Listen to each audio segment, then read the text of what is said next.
Sa ngala ng Ama at ng Anak at ng Espiritu Santo, Amen. ang pagpapala ng ating Panginoong Kristo, ang pag-ibig ng Diyos Ama, at ang pagkikaisa ng Espiritu Santo naway sumainyong lahat. At sumainyo rin. Mga minamahal na kapatid, muli tayong magpuri at magpasalamat sa ating Panginoong Diyos. Idulog din natin sa Kanya ating personal na kahilingan. Upang tayo ay maging marapat gumanap sa banal na pagdiriwang, aminin po muna natin ating mga nagawang pagkakasala.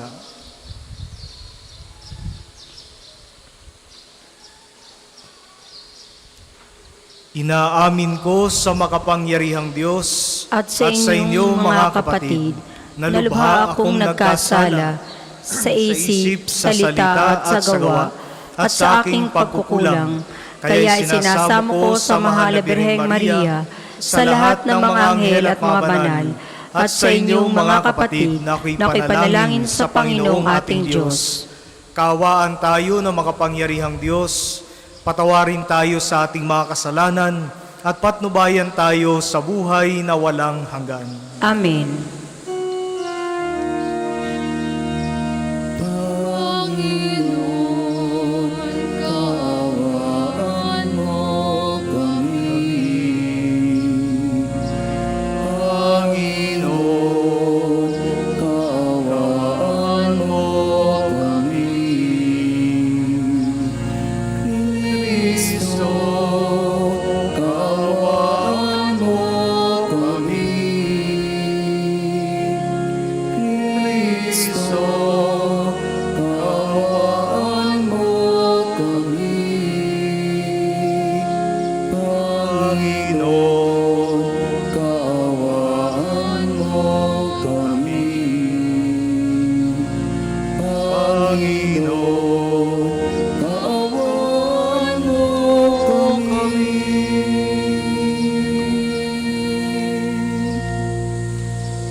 Manalangin tayo.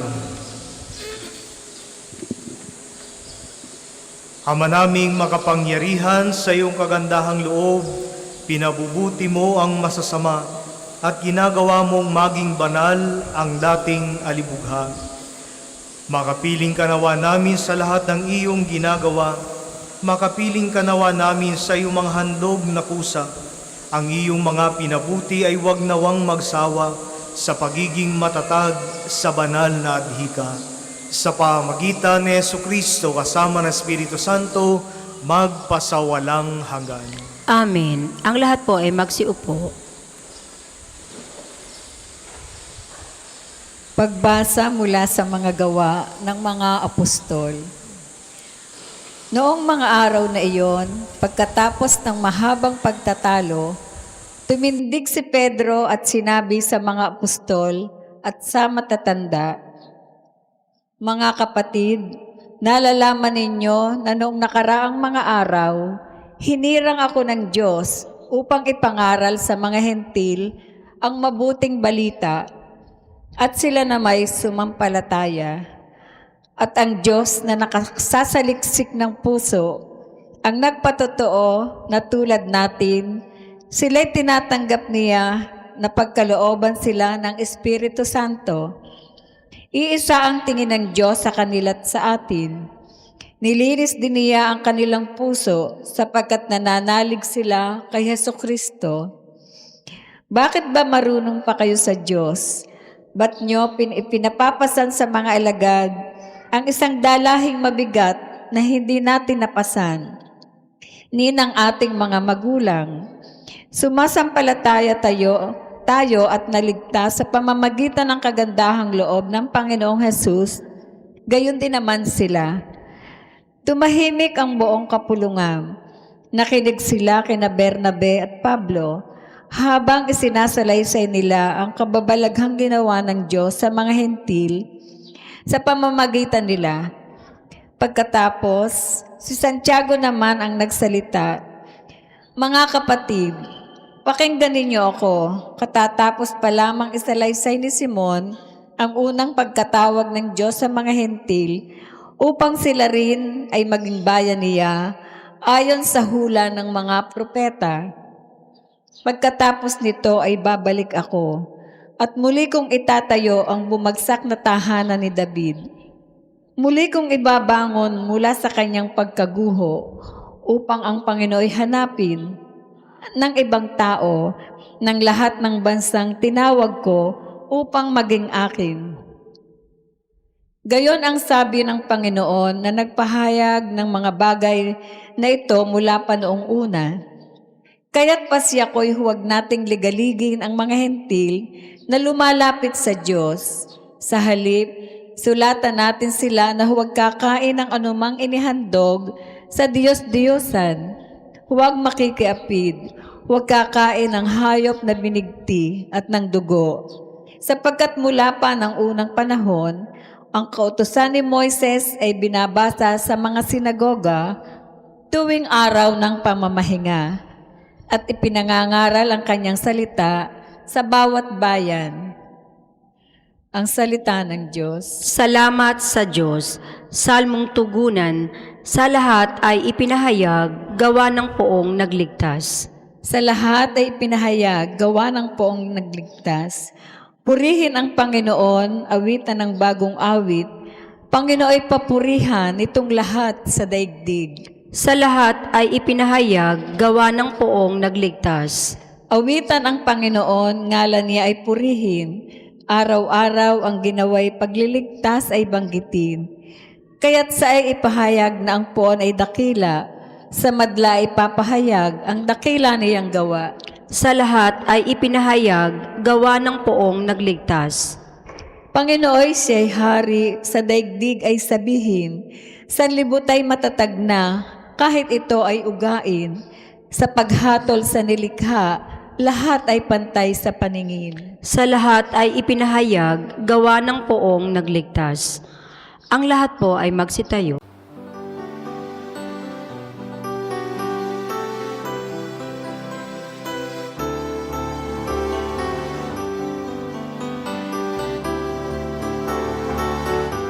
Alleluia, alleluia, alleluia. Alleluia, alleluia, alleluia, alleluia. Alleluia, alleluia, alleluia. Alleluia, alleluia, alleluia, alleluia. Sumainyo ang Panginoon. At sumainyo rin. Ang mabuting balita ng Panginoon ayon kay San Juan. Papuri sa iyo, Panginoon. Noong panahong iyon, sinabi ni Jesus sa kaniyang mga alagad, kung paanong iniibig ako ng Ama, gayon din naman, iniibig ko kayo. Manatili kayo sa aking pag-ibig. Kung tinutupad ninyo ang aking mga utos, mananatili kayo sa aking pag-ibig. Tulad ko, tinutupad ko ang mga utos ng aking Ama, at ako'y nananatili sa kanyang pag-ibig. Sinasabi ko sa inyo ang mga bagay na ito upang makahati kayo sa kagalakan ko at malubos ang inyong kagalakan. Mga kapatid, ang mabuting balita ng Panginoon. Pinupuri ka namin, Panginoong Hesukristo. Magandang umaga po sa inyong lahat. Nauso ang isang salita na naging bukang bibig ng mga kabataan noon hanggang ngayon, ang deserve.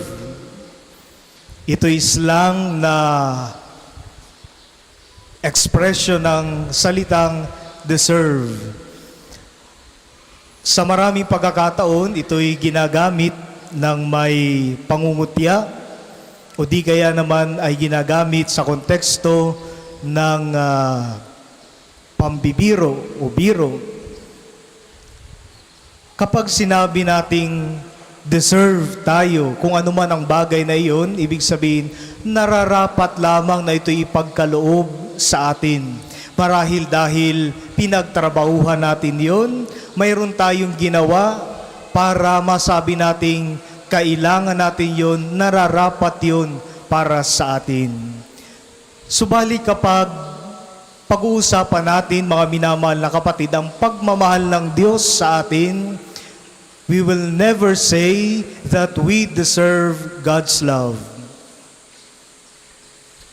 Ang pagmamahal ng Diyos ay hindi dahil sa mga merito na ating nagagawa o sa mga mabubuting gawa natin. Hindi tayo minamahal ng Diyos dahil mayroon tayong ginagawang mabuti sa Kanya, kundi malinaw na sinabi ng ating Panginoong Kristo kung paanong iniibig ako ng Ama, gayon din naman iniibig ko kayo. Ibig sabihin, ito ay nanggagaling sa kusang loob ng ating Panginoong Kristo. Siya ang mismong pumipili, siya mismo ang nagmamahal sa atin. Kahit sa mga taong nagpapakabuti, kahit sa mga taong nakagawa pa rin ng mga pagkakamali. Receiving God's love does not come from our own merits. Ito'y nanggagaling sa kusang loob ng ating Panginoon. At sinabi niya, ang kalidad ng kanyang pagmamahal para sa atin ay katulad ng pagmamahal ng Ama sa Kanya. Unconditional. Sabi nga sa isang awit, wala tayong dapat gawin para tayo ibigin ng Diyos. At hindi kailanman mababago ang pagmamahal ng Diyos para sa atin. Bagamat ito'y kusang loob na ipinapahayag, ipinamamala sa atin nating Panginoon, mayroon naman tayong dapat na gawin. We have to respond to God's love. Mayroon tayong gagawin para maipahayag din natin ang ating pagmamahal sa Kanya. At sinabi na ating Panginoon, manatili kayo sa aking pag-ibig. To remain in God's love is very important because this is an active effort coming from us and it should always be constant. Palagian tayong nagmamahal sa Kanya. Maaalaala po natin na isa sa mga binanggit ng ating Panginoon Kristo sa Kanyang mga alagad. Ang sabi niya, ako ang puno ng ubas, kayo ang mga sanga. Ang ibig sabihin nito, kapag hindi tayo konektado o kaugnay sa ating Panginoon Kristo, wala tayong magagawa. Kaya kailangan nating manatili sa Kanya, kaugnay ng ating Panginoong Hesukristo. Binanggit rin ni Jesus na naipapakita natin ang ating pagmamahal sa pamagitan ng kasunuran, obedience. Sa maraming pagkakataon, lalo tigit marahil sa mga kabataan, mahirap na ang sumunod. Utusan ng magulang, halimbawa, may gagawin sa tahanan, o bibili sa tindahan, o kung anuman ang pakiusap ng magulang. Ang palaging sagot ng mga anak, wait lang po, sandali lang po, tatapusin ko lang po itong paglalaro. Pero mayroon tayong halimbawa na kasunuran sa ating Panginoon Kristo. At ang kanyang kasunuran ay hindi labag sa kanyang kalooban, kundi kusang loob din niya itong ginawa at nanggagaling sa kanyang pag-ibig. When obedience stems from love, it ceases to be an obligation. It stops to be burdensome. Ang taong nagmamahal, kayang suungin ang kahirapan sa diwa ng kasunuran. Sapagkat yung mismong kahirapan ay sinasamahan niya ng pagmamahal. Maraming mga magulang ang naririto. Maraming pagkakataon, kayo po ay nahirapan, kayo ay napagod, nagtiis, napuyat. Pero masasabi ko, sigurado ako, Sa marami ring pagkakataon, wala kayong reklamo o sana naman ay walang reklamo. At ginagawa ninyo ito alang-alang sa kabutihan ng inyong mga anak, ng inyong pamilya. Ganyan ang pagmamahal. Mayroong sakripisyo pero nangingibabaw ang pagmamahal. Kaya para sa isang taong sumusunod kay Kristo sa kanyang mga utos, kahit man mahirap sumunod sa kanyang mga pinag-uutos, kung mahal naman natin ang Diyos, ay gagawin natin ito ng bukal sa ating kalooban. Kagaya sa unang pagbasa, kahit man mahirap para kina San Pablo at Bernabe na ipangaral ang salita ng Diyos sa mga hintil, ginawa pa rin nila ito alang-alang sa kanilang kasunuran at pagmamahal sa ating Panginoon. Gayun din naman kapag tayo'y nagpapahayag ng ating pagmamahal sa ating kapwa, gayon din sa Diyos, hindi tayo naghahangad ng kapalit. Marami ring mga kabataan ang nandito, mga bata, marahil sa maraming pagkakataon, sumusunod lamang ang mga bata o mga kabataan kapag mayroong upa. Mayroong kapalit. Susunod dahil may pabor na ibibigay sa kanya, sa kanilang mga magulang. Sana hindi natin ito i-develop sa isip ng mga kabataan, ng mga bata, kundi hayaan natin sila na kusang loob na sumunod sa ipinag-uutos ng mas nakakatanda sa kanila. Sa kabuuan ng ating pagninilay, mga minamahal na kapatid, ipinababatid muli sa atin ng ating Panginoon ang kanyang unconditional love. At dahil diyan, tayo'y tutugon sa dakilang pagmamahal ng Diyos para sa atin sa pamagitan ng ating kasunuran ng may bukal sa ating kalooban upang tayo'y palaging manatili sa kaniyang pagmamahal. Amen.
Ang lahat po ay magsitayo.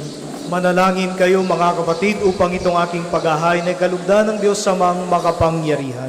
Tanggapin nawa ng Panginoon itong paghahain sa iyong mga kamay, sa kapurihan niya at karangalan, sa ating kapakinabangan at sa buong sambayanan niyang banal. Ama naming lumikha sa paghahain ng banal na pagpapalitan ng iyong mga kaloob at ng aming handog. Kami pinagsasalo mo sa iyong buhay na namumukod tangi at walang kapantay. Ipagkaloob mong ang aming paikinabang sa iyong paikisamang aming maaasahan ay siya ring umiral sa aming pamumuhay araw-araw.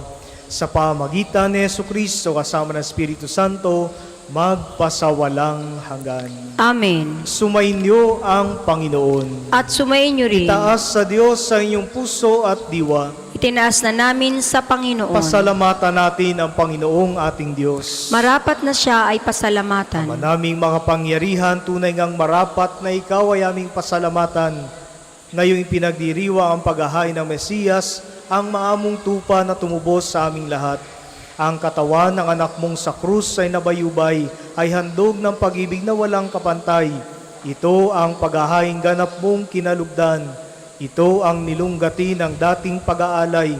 Ang buong sarili na anak mong si Jesus ay inihain sa iyo upang kami matubos. Siya ang dambana at paring naghahandog. Siya pa rin ang tupang handog na ibinukod. Kaya kaisa ng mga anghel na nagsisiawit ng papuri sa iyo nang walang humpay sa kalangitan, kami nagbubuni sa iyong kadakilaan.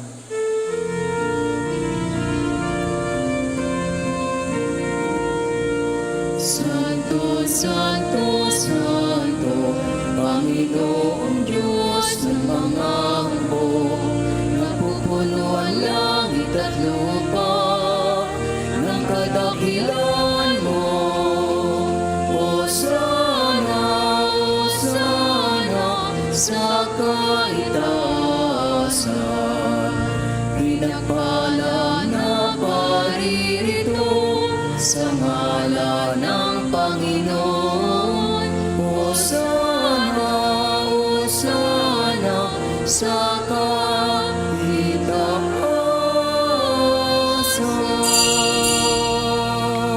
Kung hindi po kayang lumuhod, manatili pong nakatayo ng may paggalang. Ama naming banal, ikaw ang bukal ng tanang kabanalan. Kaya't sa pamagitan ng iyong Espiritu, gawin mong banal ang mga kaloob na ito upang para sa amin maging katawan at dugo ng aming Panginoong Hesukristo. Bago niya pinagtiis ang kusang loob na maging handog, hinawakan niya ang tinapay, pinasalamatan kaniya, pinagati-hati niya iyon, iniabot sa kaniyang mga alagad at sinabi, tanggapin ninyo lahat ito at kanin. Ito ang aking katawan na ihahandog para sa inyo.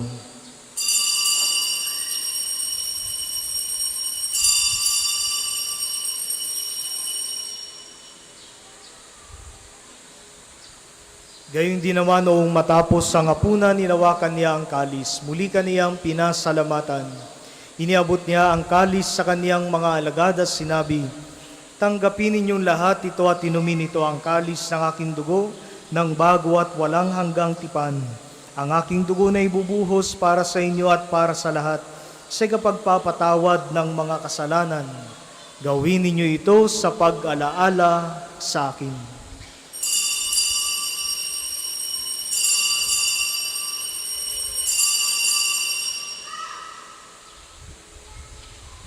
Ipagbunyi natin ang misteryo ng pananampalataya. Si Kristo'y namatay, si Kristo'y nabuhay, si Kristo'y babalik sa wakas ng panahon. Ama, ginagawa namin ngayon ang pag-alaala sa pagkamatay at muling pagkabuhay ng iyong anak.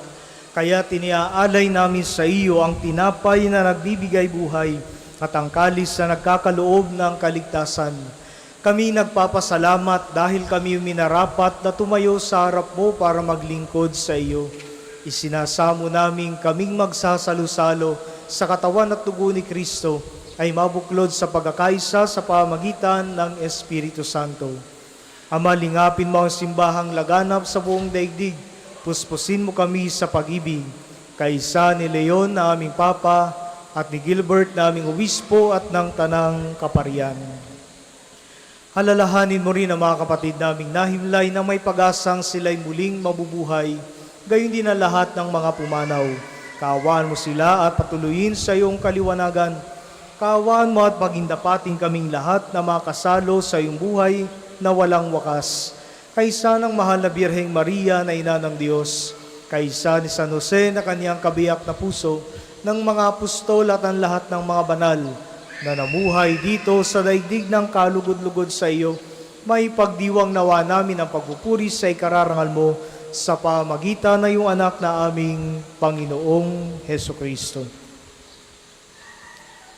Sa pamagitan ni Kristo, kasama niya at sa Kanya, ang lahat ng parangal at papuri ay sa iyo, Diyos Ama makapangyarihan, kasama ng Espiritu Santo magpasawalang hanggan.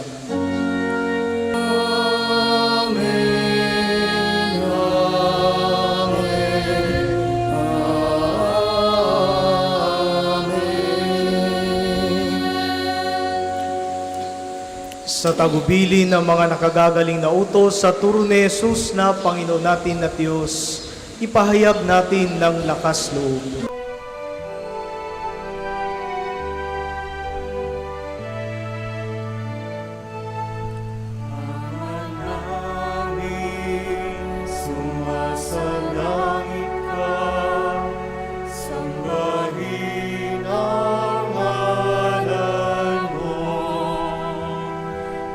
Ipasa amin ang kaharian mo, sundin ang loob mo.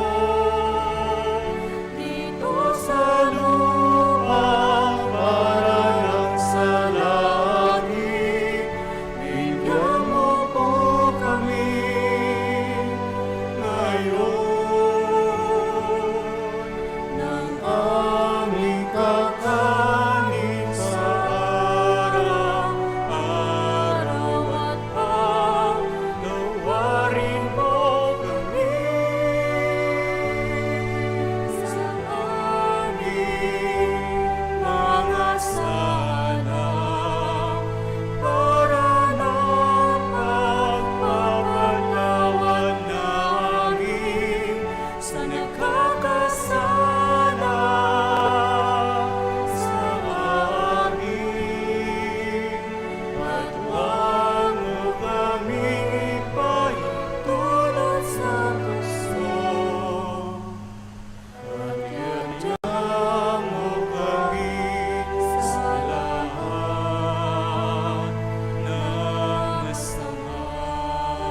Hiling namin kami adya sa lahat ng masama pagkalooban ng kapayapaan araw-araw, iligtas sa kasalanan at ilayo sa lahat ng kapamakan, samantalang aming pinananabikan ng dakilang araw ng pagpapahayag ng tagapagligtas naming si Jesucristo. Sapagkat iyo ang kaharian at ang kapangyarihan at ang kapulihan magpakailanman. Amen. Panginoong Jesucristo, sinabi mo sa iyong mga apostol, kapayapaan ang iniiwan ko sa inyo, ang aking kapayapaan ang binibigay ko sa inyo. Tunghayan mo ang aming pananampalataya at huwag ang aming mga pagkakasala. Pagkalooban mo kami ng kapayapaan at pagkakaisa ayon sa iyong kalooban, kasama ng Espiritu Santo magpasawalang hanggan. Amen. Ang kapayapaan ng Panginoon ay laging sumainyo. At sumainyo rin. Magbigayan po tayo ng kapayapaan sa isa't isa. Sa pagsasawak na ito ng katawan sa Kordero ng Diyos na nag-aalis ng mga kasalanan ng sanlibutan, maawa ka sa amin. Kordero ng Diyos na nag-aalis ng mga kasalanan ng sanlibutan, maawa ka sa amin. Kordero ng Diyos na nag-aalis ng mga kasalanan ng sanlibutan, ipagkaloob mo sa amin ang kapayapaan. Kung hindi po kayang lumuhod, manatili pong nakatayo ng may paggalang. Mga minamahal na kapatid, ito ang kordero ng Diyos, si Jesus na nag-aalis sa mga kasalanan ng sanlibutan. Mapalad ang mga inaanyahan sa kanyang piging. Panginoon, hindi ako karapat-dapat na magpatuloy sa iyo, ngunit sa isang salita mo lamang ay gagaling na ako.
Manalangin tayo.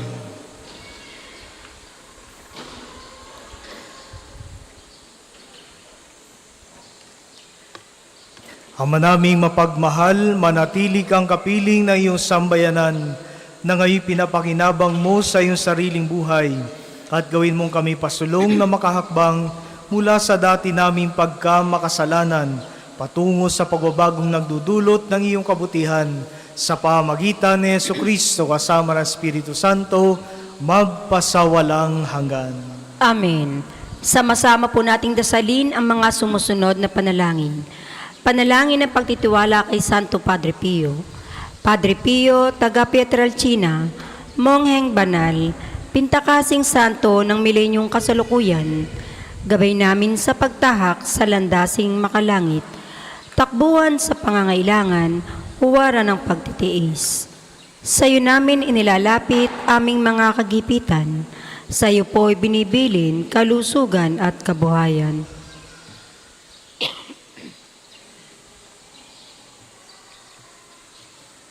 Di man karapat-dapat, kami po ay pagbigyan, bendisyonan at basbasan, maging ganap sa buhay. Lumayo nawa kami, umiwas sa kasalanan, lumapit lagi sa Diyos, maging matatag at matibay. Sa mabuting balita ng pagliligtas, turuan mo kami nawa, sa tuwina ay makinig, magnilay at sumampalataya. Amin pong pakiusap itong mga kahilingan, puso ay nagsisisi, nagtitikang taimtiman. Di na muling magkasala, sunod lagi sa Diyos Amang, kaysa ng Espiritu, at ni Jesus na tagapamagitan. Amen.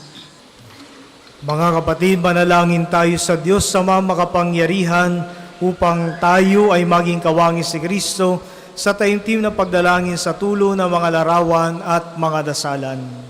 O Panginoong Diyos, Ikaw ang bukal ng lahat ng pagpapala at biyaya. Ibuhos mo ang iyong bendisyon sa mga gamit na ito sa pananalangin, mga rosaryo, imahen, dasalan, na nagpapaalala na iyong kabutihan, kabanalan at pagmamahal sa amin, upang ang lahat ng dumulog at magdasal, gamit ang mga ito ay magtamo na iyong awa at biyaya. Loobin mong tularan nila ang kabanalan at aral ng Panginoon at ng mga santo, ngayon at magpa sa walang hanggan. Amen. Tayo pong lahat, Ama namin sumasalangit ka, sambahin ang ngalan mo, mapasa amin ang kaharian mo, sundin ang loob mo dito sa lupa para nang nasa langit. Bigyan mo kami ngayon ng aming kakanin sa araw-araw at patawarin mo kami sa aming mga sala para na ang pagpapatawad namin sa nagkakasala sa amin at huwag mo kaming ipahintulot sa tukso at iadya mo kami sa lahat ng masama. Amen. Aba, Ginoong Maria, napupuno ka ng grasya, ang Panginoong Diyos ay sumasa iyo. Bukod kang pinagpala sa babaeng lahat, at pinagpala naman ng iyong anak na si Jesus. Santa Maria, Ina ng Diyos, ipanalangin mo kaming makasalanan, ngayon at kung kami mamamatay. Amen. Luwalhati sa Ama, at sa Anak, at sa Espiritu Santo, kapara ng unang-una, ngayon at magpasawalang hanggan. Amen. Luwalhati sa Ama, at sa Anak, at sa Espiritu Santo, kapara ng unang-una, ngayon at magpasawalang hanggan. Amen. Luwalhati sa Ama, at sa Anak, at sa Espiritu Santo, kapara ng unang-una, ngayon at magpasawalang hanggan. Amen. Papuri sa Ama, at sa Anak, at sa Espiritu Santo, kapara ng una, ngayon at magpasawalang hanggan. Amen.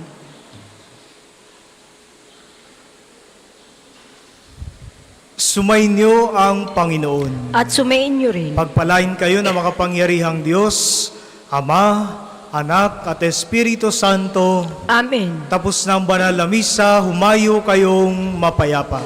Salamat sa Diyos.